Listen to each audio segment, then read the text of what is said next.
우리가 계속해서 민수기를 보고 있습니다. 이 창세기, 출애굽기, 레위기, 신명기, 민수기, 신명기는 모세 오경, 모세가 기록한 5권의 이 성경 율법에 대한 말씀입니다. 우리 오늘 또 보면 하나님께서 굉장히 디테일하게 이스라엘 백성들에게 준 분깃에 대해서 또 도피성이라는 어떤 제도를 또 살인, 생명, 아주 이렇게 이스라엘 백성들이 살아가는데 삶에 있어서 미워하는 것, 사랑하는 것, 생명을 어떻게 대하는가에 대한 구체적인 그런 율법을 계속 주고 있습니다. 우리가 삶의 가치관이 이렇게 우주 만물을 지으신 하나님을 향한 믿음도 있어야 되지만은 삶이 아주 정교하게 촘촘하게 어떻게 내가 살아갈 것인가, 누구를 대할 때, 무엇을 할 때 그런 삶의 노하우가 지혜가 있어야 되는데 그런 세밀한 것에 대한 말씀이 나와 있습니다.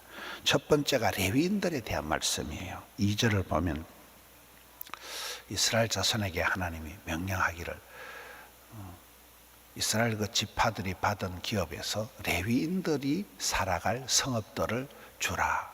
또 레위인들이 살아가도록 그 성읍을 두르고 있는 초장을 레위인들이 가지고 있는 목축 이걸 위해서 그들에게 나누어 주라는 말씀을 하고 있습니다. 앞쪽에 이렇게 보면 레위인들은 땅을 기업으로 받지를 않고 레위인들의 기업은 하나님이시다. 하나님이 레위인들의 분깃이요 기업이다 이렇게 얘기하고 있습니다. 하나님이 이스라엘 백성들의 모든 먹고 사는 것을 책임져 주신다는 거죠. 그래서 이 레위인들은 따로 땅을 분배받지는 않고 그들이 먹고 살아야 되기 때문에 그래도 그들은 특별히 이제 하나님을 섬기는 성전에서 이렇게 일을 하게 되는 성막을 봉사하는 사람들이기 때문에 이 레위인들이 거주할 성읍을 여기에 보면 7절 말씀에 48개의 성읍을 주라. 그 둘레의 초장을 그 풀밭을 레위인들에게 주라 이렇게 명령을 하고 있습니다. 8절을 보면 너희가 이스라엘 자손의 소유에서 레위인에게 성읍을 줄 때에 많이 받은 자는 많이 떼어주고 적게 받은 자는 적게 떼어주고 레위인에게 이렇게 나누어 주라. 이것은 이스라엘 백성들의 어떤 그 마음가짐이 우리가 받은 이 기업이 전체적으로 이렇게 하나님께서 이스라엘 백성들에게 약속의 땅을 주신 거거든요. 전체적으로 가나안 땅을 적과 꿀이 하는 땅을 이스라엘 백성들에게 주셨기 때문에 우리가 가진 모든 기업이 하나님의 것이다. 하나님이 주신 것이다. 이것에 대한 신앙 고백이 레위인에게 대한 것을 떼서 너희가 받은 대로 많이 받은 자는 많이 적게 받은 자는 적게 받은 대로 주신 대로 이걸 하나님께 드리라는 이게 신앙 고백적인 분배가 이게 레위인에게 대한 어떤 그 거주할 곳을 초장을 나눠주라는 뜻입니다. 우리가 근본적으로 이렇게 할 때 선물이 중요할까요? 선물을 주신 분이 중요할까요? 대부분 우리는 선물 가지고 싸우는 거예요. 왜 니는 많고 나는 적고 왜 언니는 크고 왜 오빠야는 많이 주고 나는 적게 주고 항상 선물을 가지고 우리가 아웅다웅하기 쉬운데 여기에 이 모든 이스라엘 백성들에게 기업을 적과 꿀하는 땅을 주신 분이 하나님이시다. 선물보다도 선물을 가지고 크다 작다 좋다 나쁘다 아웅다웅하지 마라. 선물을 주신 분을 기억하라는 이런 의미로 이 레위인에 대한 특별한 명령을 하고 있습니다. 하나님이 내게 주신 어떤 선물, 시간이든 그것이 돈이든 하나님 주신 그 은사를 내가 하나님의 말씀대로 잘 선용을 해야 되지 그것을 지나치게 아까워한다거나 인색한다거나 그것을 남용한다거나 이렇게 하지 마라. 하나님에 대한 것을 고백적인 의미, 이스라엘 백성들이 이게 선물을 분배하는 것은 그런 의미가 있다는 거예요. 그 다음에 도피성에 대한 말씀을 주고 있습니다. 11절 너희를 위하여 도피성을 정해서 부지 중에 잘 모르고 살인을 한 자가 재판을 받을 때까지 그곳에 피해 있도록 하라. 12절 이는 스스로 복수할 자에게 도피하는 성을 삼아 살인자가 회중 앞에 판결을 받기까지, 재판받기까지 죽지 않게 하기 위함이라. 13절 너희가 줄 성읍 중에 6을 도피성이 되게 하라. 부지 중에 살인한 자가 재판을 받기까지 죽임을 당하지 않도록 6 성읍을 도피성으로 정하라고 하시는 거예요. 이것은 전체적으로 한 생명이 소중하다는 거예요. 사람의 생명을 귀중하게 소중하게 다루라는 거예요. 우리가 흔히 얘기할 때 사람을 미워하는 것은 살인하는 것과 같다, 탐심을 가지는 건 도둑질하는 것과 같다 이러잖아요. 사람을, 생명을 소중히 여기라는 거예요. 생명 존중 운동을 한다 이렇게 합니다. 심판은 하나님께서 하시는 것이기에 우리가 다른 사람들을 너무 쉽게 두 마리 개를 조심을, 선입견, 편견을 가지고 너무 쉽게 다른 사람들을 정죄하고 판단하고 미워하고 이렇게 하지 말라는 거예요. 심판은, 비판은 하나님이 하신다는 거예요. 15절을 보면 이 6 성읍은 이스라엘 자손과 타국인과 이스라엘 중에 거류하는 자의 도피성이 되리니 부지 중에 살인 모든 자가 거리로 도피할 수 있으리라. 이스라엘뿐만 아니라 외국인들, 거주민들, 이주민들 모든 사람들이 부지 중에 살인했을 때는 거리로 도망을 가면, 거리로 피난을 가면 된다는. 이게 도피성에 대한 이 말씀은 우리가 피난처 되시는 예수님을, 구약의 이 일들은 다 신약을 상징한다, 예수님의 그림자다. 모세가 이렇게 중재를 하듯이 예수님께서 우리를 중보하신다, 하나님과 우리 사이에. 여기에선 피난처 되는 예수님을 상징하는 것이 도피성이라. 그곳에 피난을 가면 당장 안 죽고 산다. 피난처 되시는 예수님. 성경에 다윗의 노래를 보면 하나님은 나의 산성, 나의 반석, 나의 요새, 좀 더 군사적인 용어란, 군인들이 그 피난을 가는 벙커, 군인들의 안전지대를 그거를 산성이다, 요새다, 반석이다 그렇게 고백하듯이 그곳에 가면 안전하다는, 그곳에 가면 피할 수가 있다는, 우리의 피난처 되시는 예수님을 상징하는 6개의 도피성을 얘기하고 있습니다. 16절부터는 이 살인한 자는 반드시 죽이라는 그런 말씀입니다. 16절에 만일 철련장으로 사람을 쳐 죽이면 그는 살인한 자니 반드시 죽이라. 또 17절에 가면 돌을 가지고 또 그래 하는 거 살인자니, 계속해서 이제 고의로 살인한 사람은 반드시 죽이라 하는 말씀이 나오고 있습니다. 살인은 사람의 생명을 해하는 것이다. 하나님의 형상을 파괴하는 것이다. 사람의 생명을 무시하는 것은 하나님을 무시하는 것과 셈셈이기 때문에 굉장히 이걸 악행으로, 큰 죄로 다스리는 것입니다. 우리가 오늘 이렇게 말씀을 보면 선물에 대한, 기업에 대한, 재산에 대한 나의 선물이 뭐냐? 최고의 선물은 성령님이다 이러잖아요. 최고의 선물을 준, 선물보다도 선물을 주신 분을 우리가 기억해야 된다. 또 여기에 생명에 대한 얘기를 계속하고, 생명, 사람을 죽이지 마라, 생명을 소중히 여기라.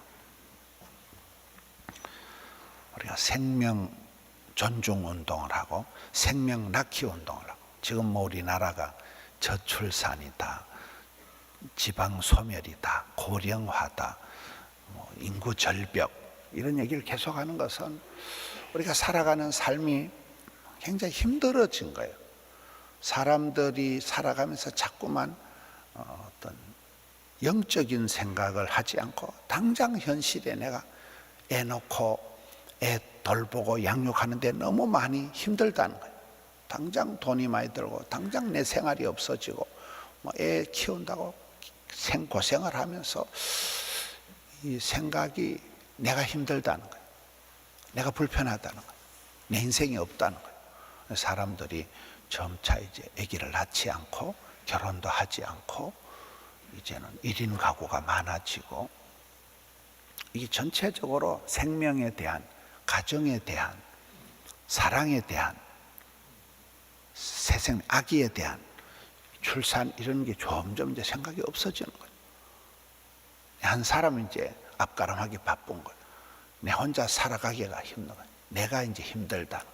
내 삶을 워라벨, 나만의 어떤 그런 여유를 가지려고 하는 이런 풍조가 이런 것 굉장히 인본적이라 할까요? 굉장히 현실적인 이것이 너무나 강하다 보니까 누가 무슨 말을 해도 16년 동안 한 300조 원을 쏟아부었다 그러더라고요. 이 저출산에 대해서 답이 안 나온다 그래요. 어떤 사람은 그냥 애 한 명 태어나면 1억씩 줘야 된다. 애 한 명 태어나면 1억 원을 주는 게 지금 우리나라 국가 예산을 쓰는 거하고 비슷하다는 거예요. 답이 안 나온다. 돈으로도 해결이 안 되는 게 이게 저출산, 나라가 없어진다 이러잖아. 국가 소멸, 지방 소멸 이런 현실로 흘러가기 때문에 우리가 적극적으로 성경의 명령, 생육해라, 번성해라, 충만해라, 가정을 이루어라, 사랑하고 존경해라, 생명을 사랑하고 어린아이를 생명을 귀중히 여기라. 또 우리가 복음을 전하는 것은 지옥 갈 사람들을 생명의 반열로 옮기는 거잖아요. 대전 종문교회 장경도 목사님 교회 가보면 써붙여놓은 거예요. 전도를 못하거든 애라도 놓자. 전도가 애난 생명을 살리는 지옥 갈 사람을 천국으로 옮기는 거다. 전도해서 복음을 전해서 사람을 살리는 일을 하는 거예요. 생명 낳기, 생명 살리기. 오늘 세 가지를 말씀을 살펴봤습니다. 선물에 대한, 하나님이 주신 분깃에 대한, 또 미워하지 마라, 살인하지 마라, 사람을 죽이는데 앞장서지 마라, 살리는 일을 하는, 사랑하고 존경하고 살리는 일을 하는, 사랑하는 적극적인 사랑의 삶을 살아가지 않으면 사람 죽이는 일을 하게 돼. 살인하지 말라는 거예요. 살인한 자는 안 된다는 거예요. 그 다음에는 생명에 대한, 다 같은 말이잖아요. 살아있다는 게 얼마나 황홀한 것입니까? 살아있다는 게 얼마나 위대한 것입니까? 우리가 잘 사는 것도 중요하지만 well dying, 잘 죽는 게 중요한데 이 삶과 죽음의 그 단계에서 살아있다는 게 너무나 위대하고, 살아있는 생명 자체가 최고의 선물인 거예요. 살아있는 세월 동안에 엉뚱하게 살지 말라는 거예요. 싸우고 미워하고 갈등하고 그래 허접하게 살지 말라는 거예요. 하루를 천년같이 살아가고 하나님 부탁하신 가족들을 사랑하고 존경하고 생명을 소중히 여기고, 하나님께서 수많은 율법 중에 이 레위인의 선물에 대한, 또 도피성에 대한, 살인에 대한, 반대로 얘기하면 사랑하고 생명을 소중히 여기라는, 살아있는 순간순간을 하나님 주신 시간도 선물이고 최고의 선물이 세월이잖아요. 겨울이 되고 나이가 먹고, 세월처럼 무서운 게 없는 거예요. 세월이 가장 빨리 지나가는, 흘러가는 세월 속에서 하나님 주신 생명, 하나님 주신 사람을 사랑하고 아끼고 존경하는, 특별히 우리 다음 세대들, 아기들에 대한, 아기들을 소중히 여기고 아기들을 잘 구김살없이 키워내는, 천대까지 복이 이어져가는 새 생명 운동, 아이들에 대한, 다음 세대에 대한. 지난 금요일날 포도송이 아이들이 찬양할 때 깜짝 놀란 거예요. 애들이 우리 구집사님하고 애들이 한 50명이 나와서 찬송을 하는데 너무 애들이 귀엽잖아요. 애들은 유치부나 이런 애들은 나와서 자빠져도 귀여워요. 걔들은 실수를 해도 귀엽고 노래하다 울어도 귀엽고 애들이 그렇게 귀여워. 애기들은 그 자체가 신선하고 귀여운 거잖아요. 애기들 울음소리가 이게 얼마나. 제가 지난 7월 달에 미국 갔을 때 그 조영희 권사님, 지금 우리가 이 새벽 예배가 영상으로 많은 분들이 이렇게 보시는데 미국에서도 보고 선교사님들도 영상으로 하잖아요. 90대신 그분이 직접 차를 운전해 가지고 몇 시간을 와서 이렇게 예배를 도. 그분은 우리 교회 이 유튜버를 꼭 하루에 한두 편 들어야 잠이 온다 그래요. 90대신 분이 얼마나 복을 받았는지. 큰 저택 안에 집이 4채가 있고 그분이 손자가 졸업할 때 손녀 졸업하는데 하나님 내가 뿌린 씨앗이다 이러면서 애들한테 뭐 아파트 한 채씩 주고 뭐 차 선물해 주고 이런다는. 그분하고 예배를 드리는데 자꾸 이분이 뒤를 돌아버리는 거예요. 예배 시간에 자꾸 뒤를 이래야 돌아. 근데 거기에 그 아기가 하나 뒤에서 자꾸 보채고 오니까 그래 나중에 예배 마치고 그 조영희 권사님에게가 목사님 내가 교회에서 아기 우는 소리 16년 만에 처음 들어봤다. 미국이 그렇게 이제는 뭐 교회들이 아기가 없는데 이 할매가 저 아기가 다 있네. 16년 만에 예배 드리면서 아기 우는 거 처음 봤대요. 얼마나 신기해하는지.